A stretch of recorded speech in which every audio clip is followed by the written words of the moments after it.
আমার কাছে তুলসী গাছটাও আছে, থাকলো। আর যে ভাঙা শিবলিঙ্গটা আমি নিয়ে এসেছিলাম মুর্শিদাবাদ থেকে, সেটাও আমার কাছে আছে।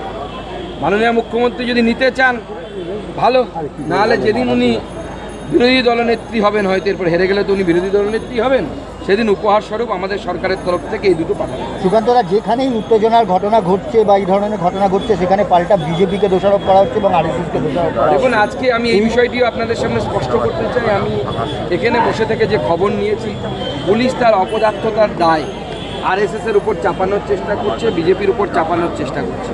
পুলিশ নির্লজ্জের মতো এই কাজ করছে, অপদার্থ পুলিশ। বাংলায় বলে না, নাচতে না জানলে আঙন টেরা, উঠোন টের বেকা বাঁকা, সেই অবস্থা এই পুলিশের হয়েছে। এই পুলিশ কাজ করতে জানে না, চুল বাঁধতেও জানে না, নাচতেও জানে না। এই পুলিশ অপদার্থ পুলিশে পরিণত হয়েছে মমতা বন্দ্যোপাধ্যায়ের বাড়ির পদলেহন। এবং এই পুলিশ শুধুমাত্র হাওয়াই চটি চাটতে পারে। সেই জন্য আজকে আমরা হাওয়াই চটির একটি ছবি সেটা পুলিশকে উপহার দিই।